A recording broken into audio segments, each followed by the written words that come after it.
The Bad Crypto Podcast is brought to you by eToro. Over 10 million users worldwide already use eToro, and you should too. Find out how to get free BADcoin socks with your first crypto trade. Go to badco.in/eToro. It was way back on episode number 100 that we first encountered the inimitable John McAfee, and it was interesting. And then on episode number 200, we welcomed Sir Mac back to the show for a second go-around. It was interesting and entertaining. Well, guess what? It's time for a third go-around with crypto's wacky truthsayer. Does this mean it's episode number 300? Well, in our hearts it is, but we're not quite there yet.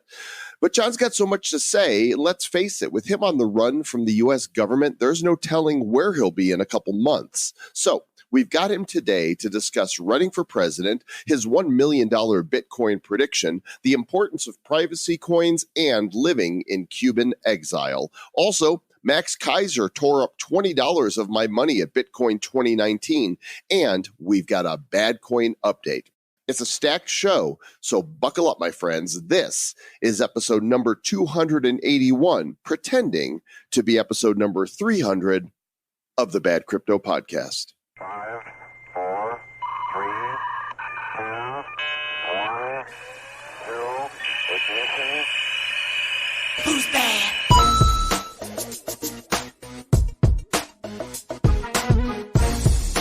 Hello, citizens of Bad Cryptopia, and welcome to the Bad Crypto Podcast, the show for the crypto curious and the crypto serious. We're glad you're here. I'm Joel Comm, and that gentleman right over there with a funky new chair is Mr. Travis Wright. Don't you dare call me a gentleman. All right, that is uncalled for. Dude, that is uncalled for. That dude with a new commode. I'm very upset now. Tell us about your new commode. I got a new chair. It's like a really awesome ergonomic chair. I got it from All 33. This is not a sponsored bit, but if you need a good chair, like literally like most chairs, I find myself like sliding a foot back and like kind of just being in weird postures. This right here, man, just like makes you sit up straight perfectly. So I figure as much as I sit on my ass at a computer desk, I probably ought to have the best chair I could find. So that is an unsponsored plug for all33.com, I guess. All33, pay us or send me a chair or something like that. Also, right. We got a great show today. Before we talk about what's coming up, just want to let you guys know that we are being reached out to regularly from those that are putting on live events. They want us to come and do Bad Crypto live at the event. It actually turns into one of the most entertaining and disruptive parts of crypto conferences, because most conferences, you know, you've got keynote panel. Some of the speakers are good. Some of them are boring as hell. And when we do our show on stage, it's entertaining. Yeah, we've also had people reach out saying, hey, we need some crypto comedians. This happened last week. Somebody on LinkedIn said, hey, we need somebody who's in crypto, who's a comedian. And they sent my name. Yeah. Well, so we might be going to Bali, Mr. Travis, right? We're still having that conversation right now. I guess I'm a crypto comedian. This is good. I guess I'm more of a clown, but that's okay. Honk, honk. You know, we've been calling ourselves the blockchain blockheads. I wonder if maybe blockchain bozos isn't a better, you know, if we're going to be clowns. Yeah. Crypto comedians. Honk, honk. So if you're putting on an event or you know somebody who is and you want us to show up there, go to badcrypto.live and check out some of the opportunities that exist there and reach out to us. And that would be bad of you. That would be great. We'd love to come travel and see things and talk to all the amazing people. I mean, we've had so many great opportunities to chat already, like in Paris and different places all around the world. We love meeting our fans all over. It's great. Fun times. I recently got back from Bitcoin 2019 in San Francisco, which was a pretty significant show. And if you go to our Instagram story, hopefully we saved it as an individual story. If not, we'll save it as a spotlight. Mr. Travis Wright became ill and was not able to join me. So I flew solo. It's true. So I was going to the airport and I was like feeling gurgly and like sweating and like had the flu symptoms. And I was like, oh man, this is not good. And then I got to the airport and I'm like sweating. I'm like, I know they weren't going to let me on the plane at that point. Cause I'm like, not coughing and like, yeah, I'm just going to go back home. I don't think I'm going to make this flight because we didn't actually have a Bad Crypto Live we were doing. If we had, I probably would have chugged through and said, let's go. Since we were just going to go and chat and network and stuff, I was like, all right. I was on a plane ride back in 2017 from Tokyo to San Francisco, and I got food poisoning in Tokyo. And that was the worst, like 9 hours of my life. Like so many dry heaves. I was like, I'm not even getting on a plane feeling moderately fluey. Well, I think that people are really excited about McAfee today, and so they're going to stick around through all this disgusting talk of, vomiting and diarrhea and all that. Thanks for bringing anyway, me into that. It was a great event, and I had the opportunity to connect with Mr. Keiser of the Keiser Report. The dude's a trip. Did a 4-minute interview with him on video, and it's on the Bad Crypto Mastermind. So if you go to the show notes for this episode, you'll see all the links for the show, but also the link to the video where Max Keiser took $20 out of my wallet and tore it up. And after the interview said, that's the cost of creating content. And you'll have to find out why. But if you go to badco.in/281, you can see that video. And we've also got a BADcoin update we're going to talk to you about after the interview. But first, Mr. Travis Wright, he was supposed to be. Stack sats. Got to stack sats. I've been stacking sats since 2010. Got to stack It was sats. supposed to be episode number 300 that we were going to welcome John back to the show. And let's face it, the dude lives a volatile lifestyle. And what if he wasn't available, to do 300 because he was ready to do it? I know we contacted him, right? We asked him and he goes, yeah. And then his wife scheduled it immediately. And we're like, well, why would we hold this for 19 more episodes? We were like, I made a comment to Joel. I was like, dude, he's in Cuba right now. He just got booted from Bahamas or Bermuda or wherever he was. And he might be arrested by episode 300. We might want to go ahead and do it now. You're going to love this interview. And we did it on video, and this is hilarious. Now, the interview here on the audio is going to be edited because there was a couple times during the interview that John muted himself. And at one point he went to get a John McAfee mask to put it on. And, we've cut out a lot of the downtime from the audio version, but if you want to see the unedited full interview with John McAfee, it's in the Bad Crypto Mastermind. And the link to that is also in the show notes at badco.in/281. You've got to see John McAfee wearing a John McAfee mask. It is hilarious. I told him I want one of those. I want to be John McAfee. Oh my gosh, this is great stuff. You know what? Let's not make him wait any longer. Ladies and gentlemen, Mr. John McAfee. Well, he's either incredibly there you go. He's either incredibly bored, loves to just hear himself talk, or he likes us. I'm not sure what it is, but he's back for a third round, the one and only John McAfee. Hey, thanks for having me on. It's a cross between being extremely bored and nothing else to do. I'm joking with you, sir. I love being on the show. That's okay. We'll take whichever reason. So you are presently in Cuba, in exile, but you came from where? The Bahamas or Bermuda? Where were you last? I was last in the Bahamas, in a little island called the Exumas, a beautiful place. I went to the Bahamas, of course, before because I was charged with income tax evasion. I haven't paid taxes in 8 years, and I will never pay them again. And I believe they're illegal and unconstitutional. But in any case, I went to the Bahamas because they have no income tax. You cannot extradite someone from a country where the crime you're extraditing them for is not a crime in the country that you're in. So I was saved. Then 3 weeks ago, I don't know whether it was the FBI or the CIA approached the Bahamian government informally with charges of murder, racketeering, and money laundering. And all bogus. The idea was to get the extradition, which they would have to extradite me on those charges, then drop those charges and then prosecute me on my IRS charges. So in any case, I came to Cuba because that's the last safe place for me in the Caribbean. My boat doesn't have the capacity to go to the Pacific from here, and so I have a limited choice of islands. Cuba is spectacular, by the way. It's extremely unlikely that I will be extradited from here. Cuba has never extradited a single American citizen for any offense. And they're not exactly happy with the U.S. these days. So hopefully I'm safe for a while. Now, I'm in agreement with you on a few of those areas. Let me ask you about your thoughts on taxation being illegal, right? Because like in 1913, the Federal Reserve Bank was created, which is neither federal nor reserve. And then they also created the IRS. The Federal Reserve Bank is run by these trustees. When you pay the IRS, the trustees get paid, not the U.S. government. So it is a wonky system set up to feed the elite rich, really. It is, but I'm not playing that game anymore. I mean, I played it most of my life. I've paid close to $100 million in income taxes over the years. I have not received that much in benefits from the government. I just stopped paying. I wrote them a letter everywhere saying where I live, I'm not filing.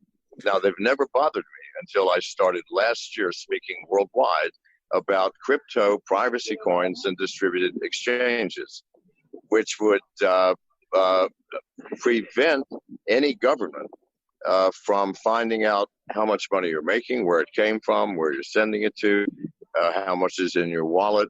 Nothing. They don't know who you are. You're completely anonymous. Now, those two things, distributed exchanges, which cannot be shut down by governments, and privacy coins, obviates income tax. I mean, unless you want to believe that all human beings are honest and you'll just of your own free will report everything that you've done and pay your taxes. I'm sorry, I don't believe that. Now, didn't you previously have a trust? Because last time you came on, you're like, I have no income. I have no income. Well, I don't. Because I don't. And that's the thing. But I'm still not filing. I could file and say I have no income. No. I'm actually standing up for what I believe in, which is I'm not filing, period. End of story. I'm not telling you anything about my income or lack of it. Go fuck yourself. Now, as a result, I've lost my homeland. I mean, the land where, I grew up, kissed my first girl, graduated from high school, went to the prom, got my first job, got married, had children. My homeland. I have had to abandon that because I refuse to bow any longer to the nonsense of our government. So, and one of the things I like about Cuba is that Cuba also is the only country in the Caribbean that has refused to bow to the U.S. Every other country is terrified of America, as they should be. America is the world's bully, the world's policeman. No one asked us to be the policeman, but we are. So I'm just refusing to do it. I have no money. That's the other thing. Not people are suing me constantly because I stupidly named a very successful company after my own name. I should have called it the name of my worst enemy. That would have been far smarter. Should have called it Norton, right? So what's Cuba like? Because I've never been. Most Americans have never been, and certainly we have an idea what we think it is. But what's your perspective? Cuba is one of the friendliest countries I've ever been in. Everybody is smiling all the time. They're friendly. They are a happy bunch of people. All of this garbage that the U.S. tells us about the Cuban people being oppressed, bullshit. What's oppressive is the economy. And the economy is a direct result of the U.S. embargo, which has been going on for 63 fucking years. Under the assumption that if we put enough pressure on the Cuban people, they will replace the government. Well, bullshit. They're happy with the government. It's done nothing to the government, but it has caused the Cuban people to suffer. And just recently, 2 weeks ago, the Trump administration, I have no problem with Trump basically, but the Trump administration denied all cruise ships to come here, which is a huge income for the Cuban people. The people who do the tours and the restaurants and who sell trinkets to tourists, they're the ones that are losing, not the government. So in spite of the economic, the Cuban people are just beautiful people, happy, very creative. I mean, here's one example: Bic lighters. I had a Bic lighter that had been refilled 7 times. You can tell because of the 7 holes in the bottom. They take their Bic lighters when they're empty, and for 10 cents, get them refilled and use them until the flint disappears. Well, that's some creativity for you. So Cuba is created and populated by just enormously beautiful people. And isn't it like it's like a car show? Like most of the cars are like in the 50s and 60s or something, right? Right. Well, that way, because they couldn't get certainly no American cars and no cars from any friends of America. So every car on the street is 1957 or older, and they're all beautiful, convertibles, polished, almost brand new, and they're still running. Why? They have no choice. It's almost like you're in a time capsule, right? It's like a time capsule. It is a time capsule. You drive down the road, and all the cars are pre-1957. And it's like, wow, I tell you what, if America does open up Cuba, the car collectors from all over the world are going to storm this place. Oh, man. Not just cigars, cars. Cigars and cars. No, not just cigars. Well, cigars is another awesome thing. They have the best cigars on the planet. I've been smoking 3 or 4 a day. But the automobile. Your voice is a little more raspy, all those cigars. Well, it is a little, but I'm 74. Who gives a shit? And so there, from Cuba, you are launching your presidential campaign. I am, absolutely, sir. And I actually launched it while I was in the Bahamas. Mm-hmm. We have thousands of. It's amazing.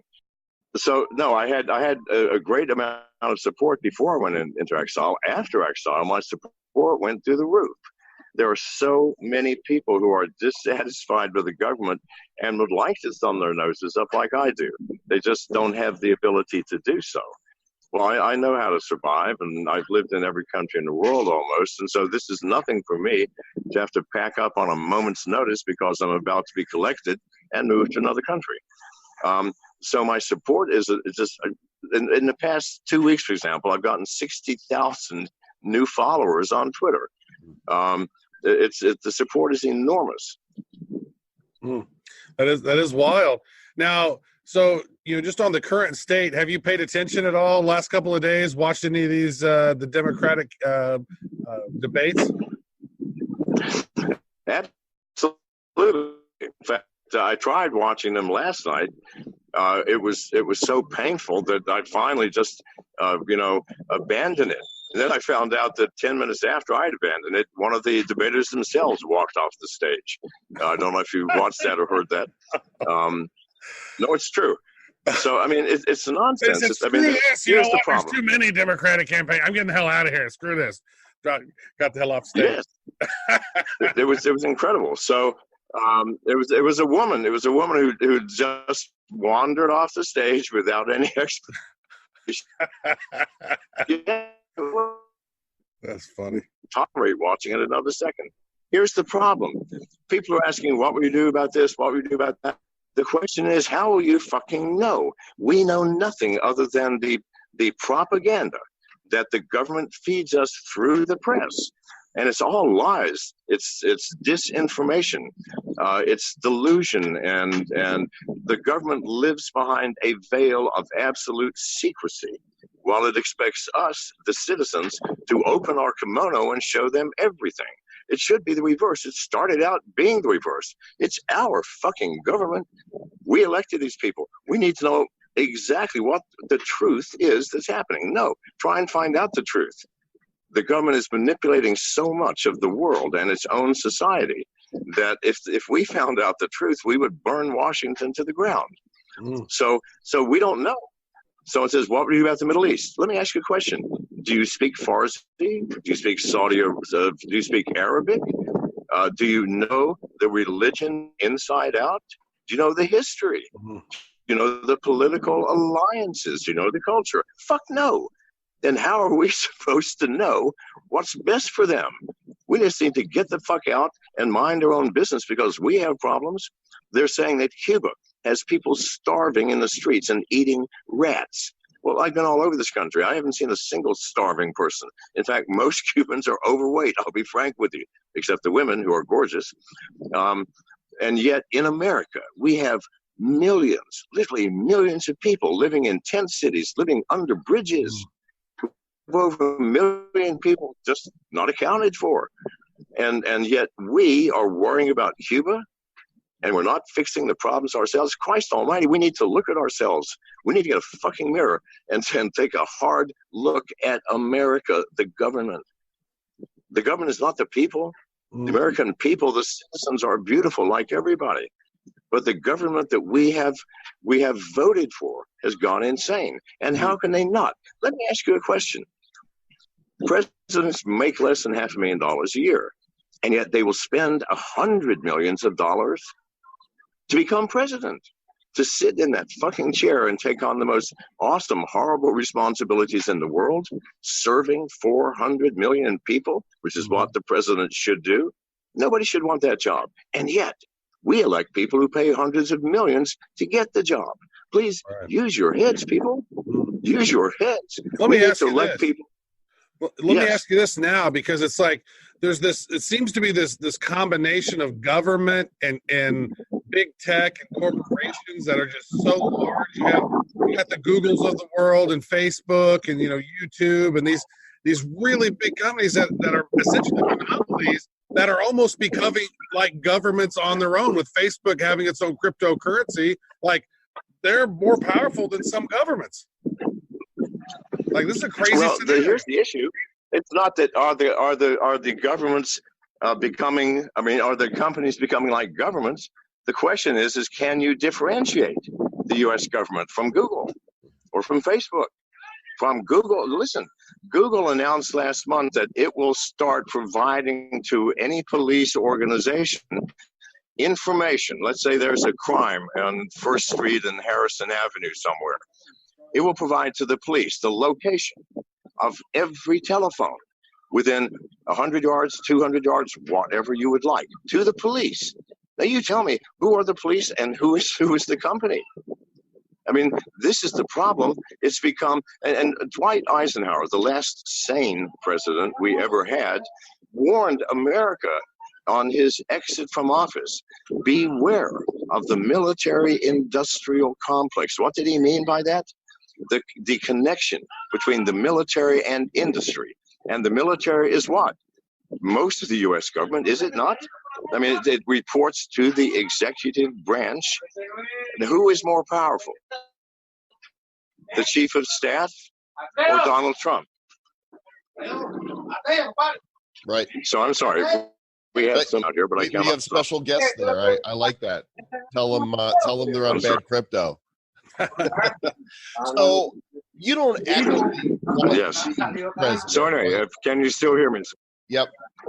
You don't actually can you still hear me? Be. Yes. We can still hear you. You don't actually want to be president, right? You're just trying to bring awareness to what? Why are you doing this? Well, first of all, there is no way. Please, anybody who thinks that I have a real chance of becoming president needs their head examined. Or you've been living in a closet in your mother's house your entire life and know nothing about reality. I can't be president. Jesus Christ. Nor do I want to be. You couldn't pay me $100 million to do that job, especially at my age. Don't want to spend the rest of my life with that awesome responsibility, with that, people throwing eggs and tomatoes all the time, and not in reality, but metaphorically, having the responsibility to serve 400 million people. Jesus, and to extract from the nightmarish mix-up that we have with the rest of the world, the Middle East, North Korea, Cuba, Mexico, South America. Good God almighty, who would want that job? Certainly not me. No. Why am I running? I am running because I get access to the national stage. I'm running on the libertarian platform, and in spite of what Reason magazine may say, which came out recently, I have enormous support and will get the nomination this time. Now, last time I lost to Governor Johnson. I think that most people afterwards wish that I had won. What a nightmare he was. But in any case, once I get the nomination, or even before, before I'll still be debating in the Libertarian Party and getting the national stage. So it will give me an opportunity. Yeah, I want to ask you then about, because you've said it many times, you tweet about it, you talk about it, you've even mentioned it a couple times right now about how privacy coins are the future. I think we've even talked about it on previous episodes. So let me ask you this then: which privacy coins do you think are poised for the best long-term outcome, and maybe why? Because we understand privacy is important today, but maybe what are some of the developments among some of these blockchain projects that you've seen that really captivate you? Okay.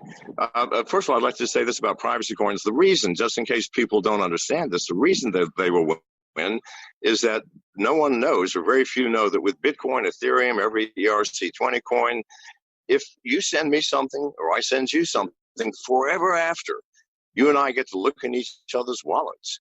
Everything that comes into yours, I know about.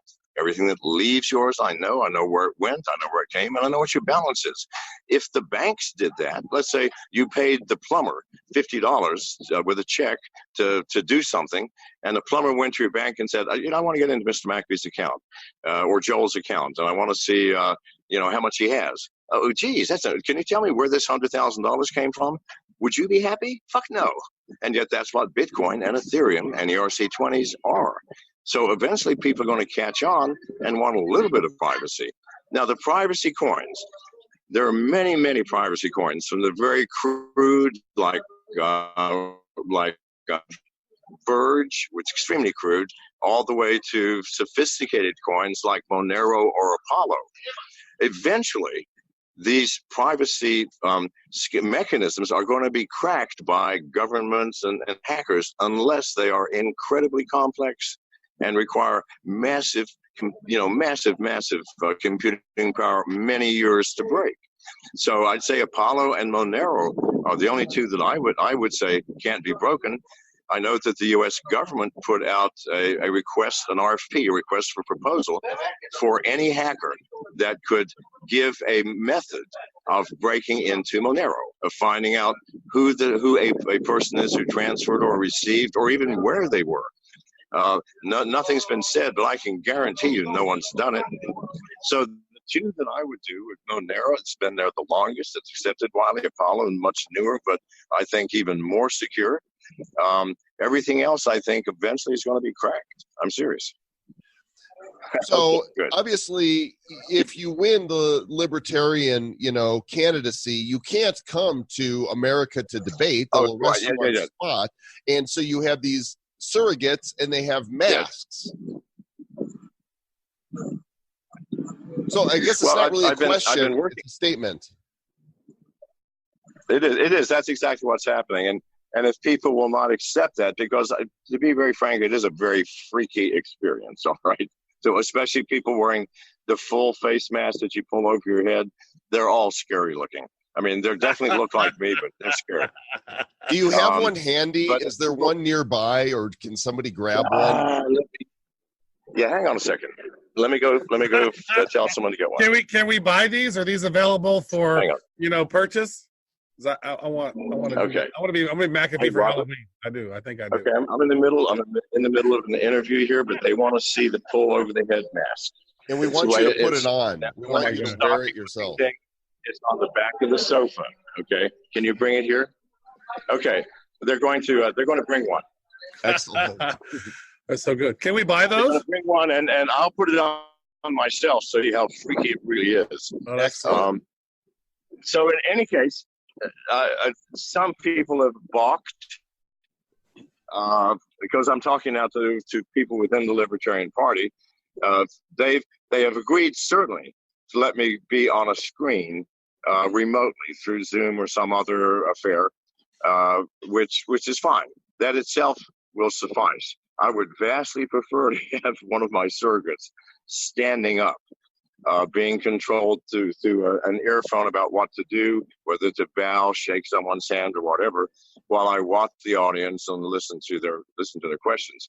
So if we can't do that, then they have all agreed that I can be remote on a screen using some electronic medium, and I will speak from here and answer questions from here. I think, again, we'd get far more press, we'd get far more attention, and the people will listen more if I could use one of my surrogates. But in a moment, as they bring the mask back, so I will show you exactly how freaky it looks. Right? I mean, I'm sorry, there's no way to do it to make it look remotely real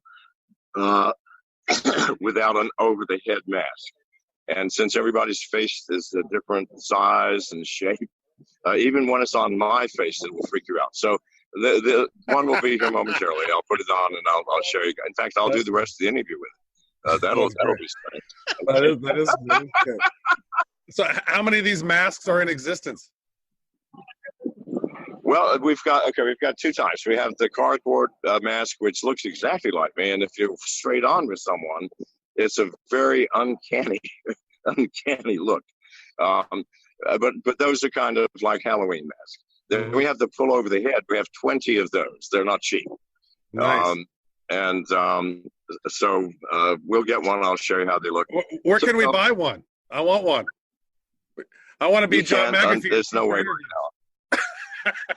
A lot of people say they want to buy one, but I'm afraid I'll end up robbing half the banks in America with everybody wearing my mask to commit crimes and rob banks and God knows what. You can see McAfee on a crime spree across America. How could he have been at 5 places at once? That's true. I thought he was in Cuba. No, he's at the First National Bank. Not because of people committing crimes, not because of people committing crimes, but because I can't imagine people doing porn videos, for example, or doing jokes and things and ending up ridiculous. Well, there you go. It gets you more on the public stage, and maybe on the pubic stage. Well, let's jump into the market then. I want to timestamp this. So we're doing this interview on the 28th of June, and currently Bitcoin is at $11,925 after hitting a high of about 13.8, dropping into the low tens. The market cap is 338 billion, and you are sticking by your prediction still that a year and a half from now, almost to the day, Bitcoin will be $1 million. Yeah, of course I am. Absolutely. It's mathematically impossible for me to lose. And by the way, 4 days ago, before the dip, I did a tweet going, will this rise continue? Of course. Will it back off? Of course, but only briefly. And which is what it did. Please God, it's not going to skyrocket straight to the moon without tripping over shit. So, it dropped down to 10. People got panicked. I said, please God, ignore it. We're in for the long term. Wait a week or two, it'll be back. And it is. Okay, now then, here comes my mask. Oh, my. Oh, my gosh. Wow.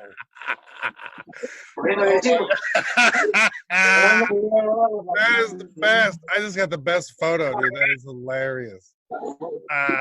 Yeah. Okay, those of you that are listening to the show. This is probably not on straight. I'm not in a mirror. I can't really tell. Is this kind of straight, Robert? He says it's kind of straight. That's good. Those of you listening to the audio, you need to go to the Bad Crypto Mastermind or to our YouTube channel to see the video of this. It will give you nightmares weeks on end. Can you imagine V? Okay, for example, one of my employees, he's a Haitian, is coal black. Okay, and I walked up one morning recently. He had no shirt on, but he was wearing this. I want to tell you, I almost passed out. It was so scary. Can you put your sunglasses on over it? Absolutely. Yeah, that's the perfect McAfee look. You got to have those sunglasses. There we go.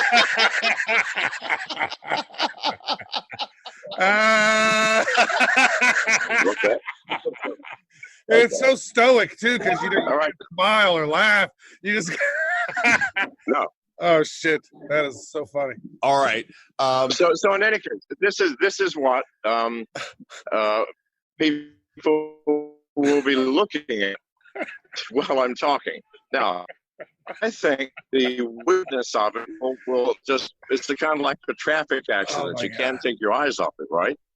I think the weirdness of it will attract not just listeners, but also the press.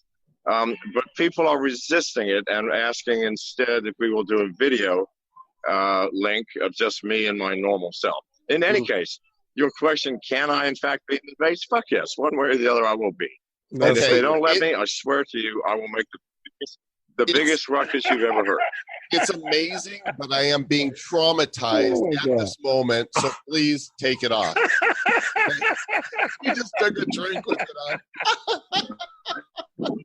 Oh, Jesus. That is maybe the funniest shit I've seen in a while. I don't know that I've laughed that hard on a show ever. Oh, my God. Dude, that is funny. All right. Wow. Now, we got something? That was good. Now we get to see your mouth move again. This is all right. Hey, so the big bull run that happened, you sent out a fury of tweets saying, "Hey, Bitcoin's going to break records, but altcoins are going to go 10x." You haven't seen anything yet. Yes. You mentioned of quite a few. No, you haven't. Trust me. There are coins that, I've been working very closely with a company like Academic, all right, of the MTC coin. Those people are doing incredible shit all throughout South America. They're making money. They're changing the world. And their coin went from 40 cents down to less than a penny. Now, when the world discovers the truth, what do you think is going to happen? I mean, please God. I mean, it's going to go from a penny to 3 or 4 times what its high was. I mean, we're talking about tens of thousands of percent gain. So there are many Apollo, okay, one of the best privacy coins, but it came out just as the market was crapping out. So what happened? It went nowhere and it went down. But they didn't. Now, are you working with Apollo? Is that one of the coins that you're working with? No, I'm working with literally every privacy coin out there. So don't think this is a promotion. There's not a single privacy coin I have not worked with. I work with most of them for free. Sometimes I get a few coins. But what I want is I want to see privacy coins succeed. Else crypto will not succeed, I promise you. So, but I'm very close with Apollo because their development team is, I think, one of the best on the planet. So over the past year and a half, they've been sitting still. They've been improving. They've been adding. They've been making it more and more tight because I promise you, at some point, governments throughout the world are going to do everything within their power to break the top coins. Monero, like I said, the U.S. government already put out an RFP, and they'll do the same thing for Apollo very soon. So these coins have to succeed. They have to succeed, which is why I'm helping them all. And Apollo's got the absolute best team out there. So that's another example. MT, like you said, the medical token. By the way, anything in the medical field, good God, invest in it. Why? Look at the world around you. What are the most profitable companies in the world? Merck, Bayer, all of the pharmaceutical companies, all of the medical firms, hospitals. Good God Almighty, medicine is the field that all the money in the world filters into. You think it's going to be different in crypto? Fuck no. So any medical thing, any privacy thing, you can't go wrong. Pick one randomly. You can't go wrong. Interesting. Okay, so along this this dystopian, chain that we're talking on here, there was a post on Reddit not too long ago that a guy claimed to be a time traveler from the year 2025. And he said that Bitcoin is going to cause some serious trouble, that it's going to hit $1 million, but there's also going to be some problems. Well, you wrote about or talked about this. So what are your thoughts on the time travel? Well, yeah, listen, I don't care. Listen, I don't care where the guy claimed to have come from. Okay, whether that was a joke or not, who cares? He clearly predicted every single event in Bitcoin, for Christ's sakes. So does it matter that he claimed to be God, or claimed to be the ghost of Cassius, or who fucking cares? What I care about is the predictions were right on. End of story. So people make fun. Oh yeah, McAfee is taking the advice of a time traveler. No, I'm pointing to someone who predicted exactly, almost to the month, every single radical shift in the price of Bitcoin. So please God, stop dissing me, people. Not you. I'm talking about your listeners. Well, I mean, that post came out 5 years ago, so that would have been what, 2014 whenever that post came out, and he says that here I am from the year 2025, and Bitcoin did go from 10 cents in 2010 to $1 in 2011 to $10 in 2012 to $100 in 2013. That had already happened. What he did nail was $1,000 on 2015, 10,000 in 2017, and he's saying 100,000 in 2019. Now we would have said bullshit because here we are at the end of June, and but finally we got back over that $10,000 bump. So that was a big hurdle. But it's just so crazy to see now. It's like once it gets over 10,000, then it's like you see $1,000, $1,500 jumps each day. Per day, per fucking day almost. Yeah. So please. People go, no, they say stocks don't perform like that. Well, this is not a stock, for Christ's sakes. It is a currency controlled not by us, but by the laws of mathematics. And the more people who use it, the more people who accept it, the more valuable it becomes. In reality, doesn't matter that the market doesn't know that. Fuck the market. The market will always catch up with reality given enough time. Give any market 2 years, they will catch up to reality. And the reality is Bitcoin today is worth way more than $50,000 mathematically. It's just a matter Explain that. Explain that. Why mathematically is it worth more than $50,000? Jesus Christ. Okay, now, to do that, let's talk about what a value of a currency actually is. Now, see, we are in a very precarious situation because in order for most people to use Bitcoin or Monero and still live, you got to convert it into a fiat currency at some point. US dollars, Japanese yen, British pounds, euros, who knows? But as more and more people accept it, as more and more people use it, then we start to disconnect more and more from fiat currencies to the point that exchange no longer exists or matters. If I can buy coffee with Bitcoin and shoes and shoelaces and prostitutes and cars and houses, then do you understand? Value does not depend on an exchange or a value in terms of some other country. It depends on what it does cost to do something, to purchase something, to buy a service. That's the math that I'm fucking running, and that's the math that runs all economies. Except it's different with Bitcoin. You can't use typical mathematical forensics. You have to use an entirely different system called point set topology, which is what I use. But no, sure, it can't possibly not be $1 million by the end of 2020. It can't, mathematically. Unless unnatural market forces, like every government in the world, does a massive sell or something, but that's not going to happen. So no, sir. It's a mathematical certainty that Bitcoin will continue to rise. Sure, momentary setbacks of a day, a week, a month, who gives a shit?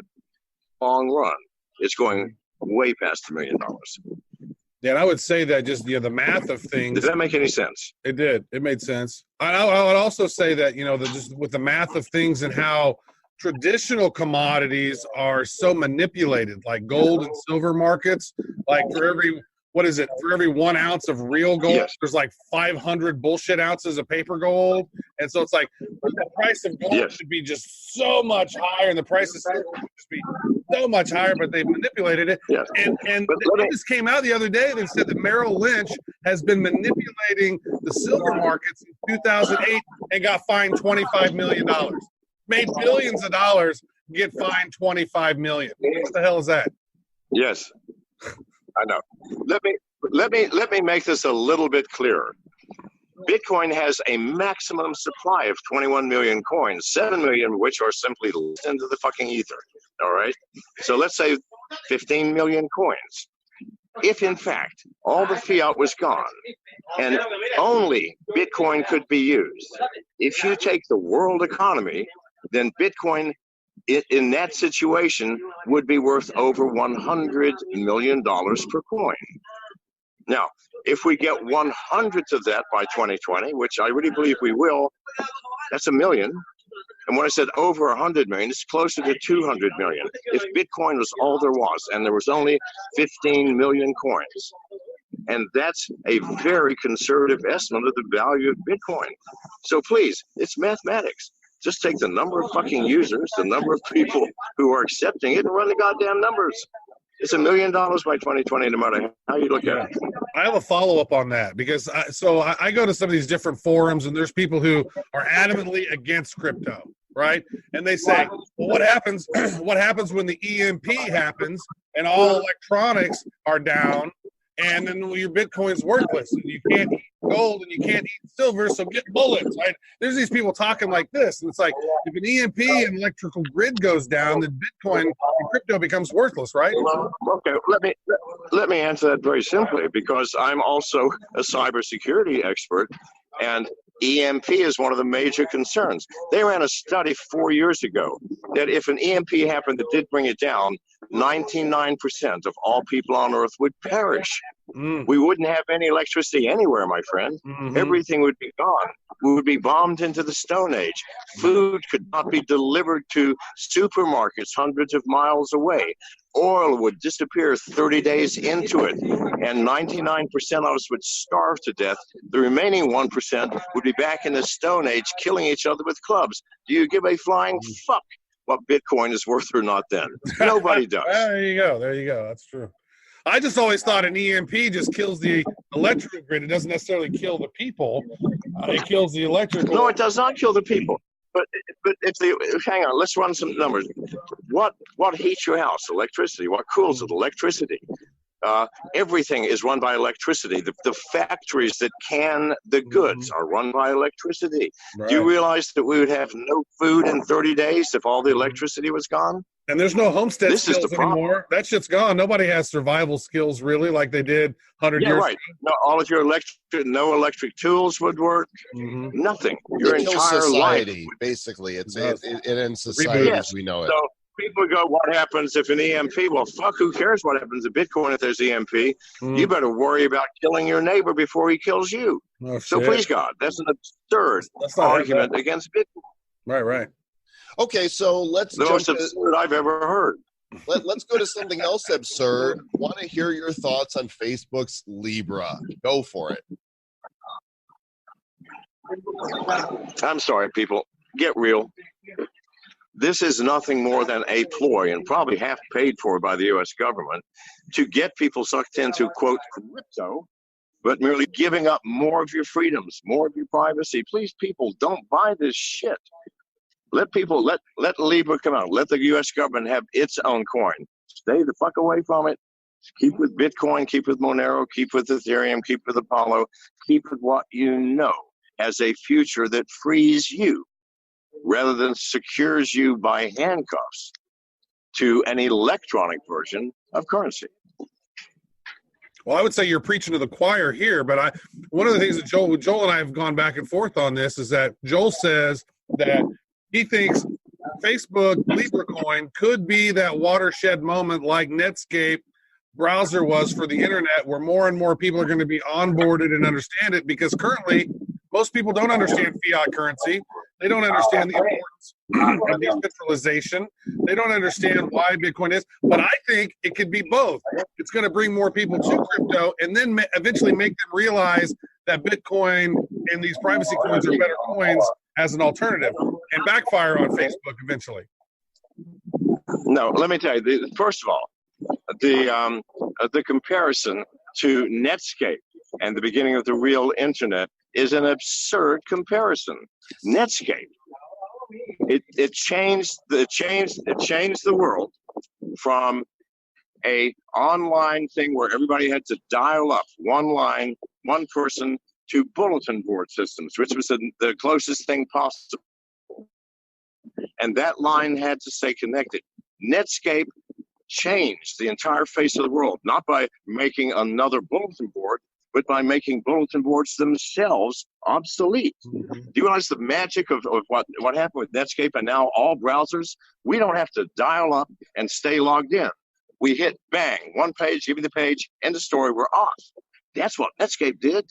The Facebook crypto coin is nothing. like that. It's just another goddamn crypto coin that has more backing. Please, no, that's a bad analogy and a terrible argument.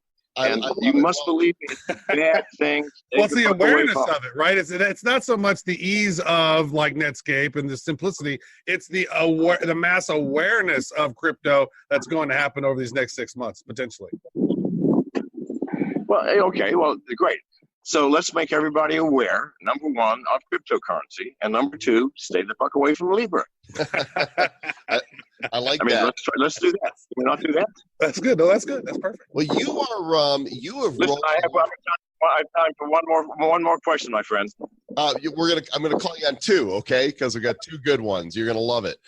They're both about. All right, then I'll give you, but no more, okay? Okay. The first one is let's pimp McAfee Magic. Why the hell did you launch an exchange? Why did I? Yeah. That's not an exchange. No, McAfee Magic is not an exchange. Okay. It's an interface. It creates a common interface to every other exchange. Mm-hmm. Rather than have a different fucking interface every time, you've got something on one exchange, some other coins on another exchange.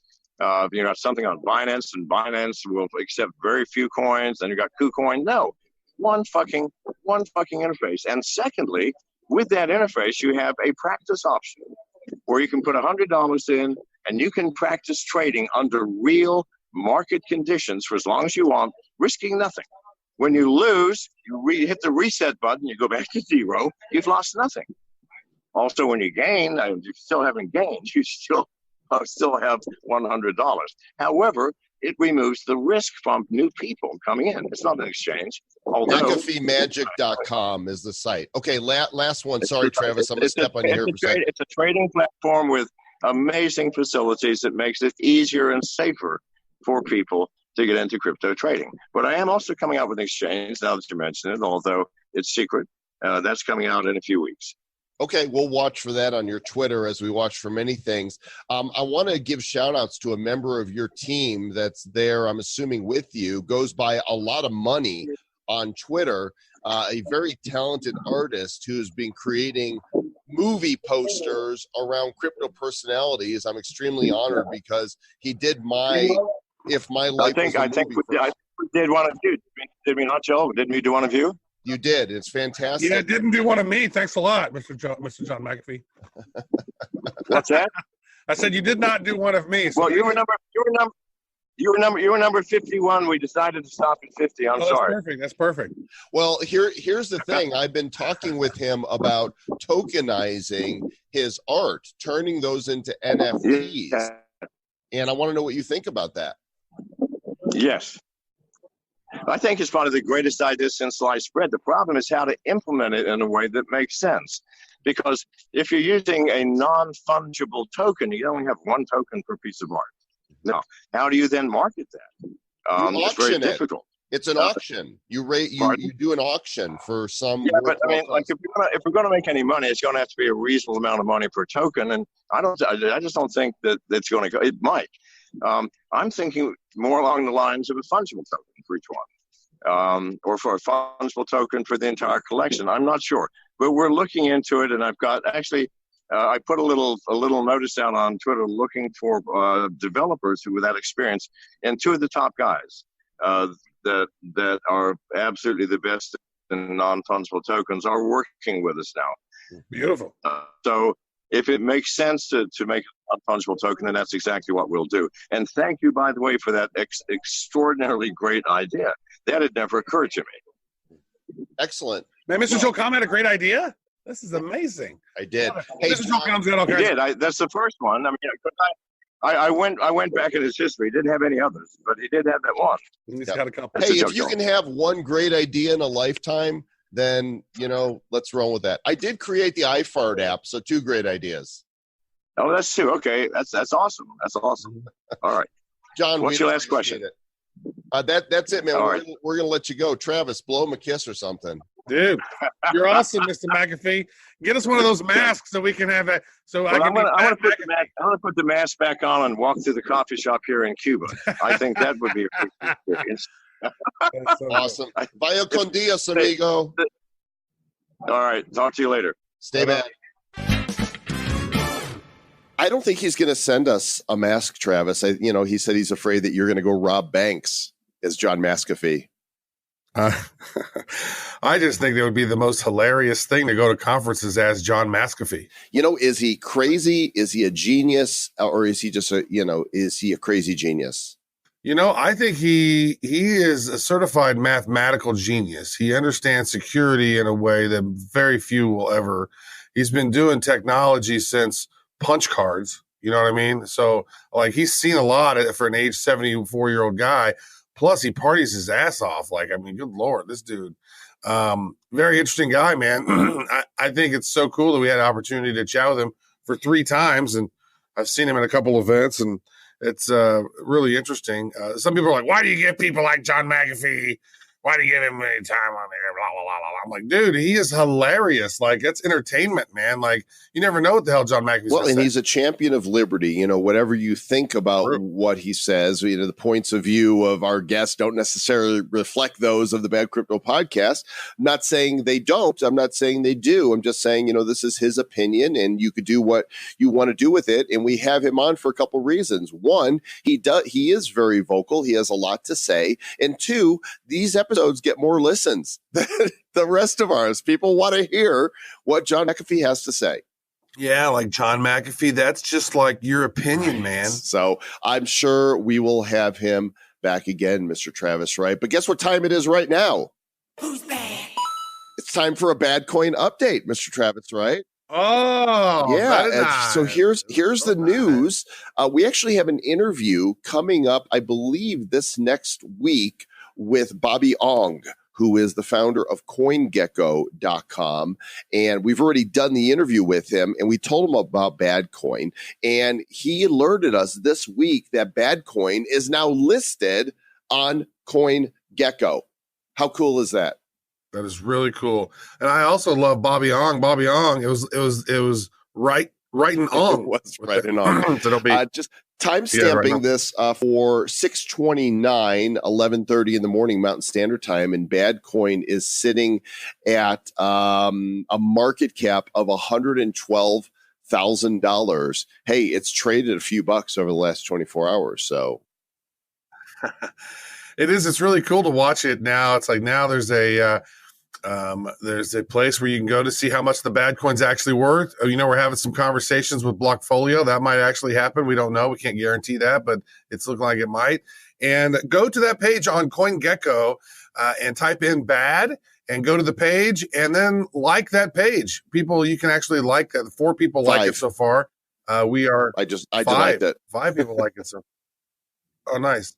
5 people like this so far, and very cool. Yeah, so it's a great place to watch your BADcoin and to keep an eye on that because, So Coin Market Cap, I'm done with you. CoinGecko is my new favorite place to check my coins. They have more coins and there's more features and functionality. That's, we discovered this when we talked to Bobby, and let me figure out what episode it's going to be on so you guys can be ready for that. Bobby Ong is coming up on episode 285. That's right now the schedule, which is scheduled for Sunday, the 14th of July.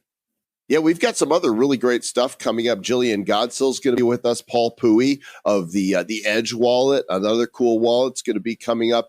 And Eric Benz, the CEO of Changely, is up in our next episode. As always, the appreciation and love for you is endless. Without you guys, well, we'd just be 2 dudes talking crypto, and nobody would be listening. But we like being 2 dudes talking crypto. 2 dudes talking crypto. Joel and Travis are just 2 dudes talking crypto. Oh yeah. 2 dudes telling you to stay bad.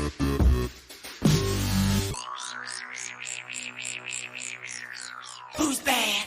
The Bad Crypto Podcast is a production of Bad Crypto LLC. The content of the show, the videos, and the website is provided for educational, informational, and entertainment purposes only. It's not intended to be and does not constitute financial, investment, or trading advice of any kind. You shouldn't make any decisions as to finances, investing, trading, or anything else based on this information without undertaking independent due diligence and consultation with a professional financial advisor. Please understand that the trading of Bitcoins and alternative cryptocurrencies have potential risks involved. Anyone wishing to invest in any of the currencies or tokens mentioned on this podcast should first seek their own independent professional financial advisor.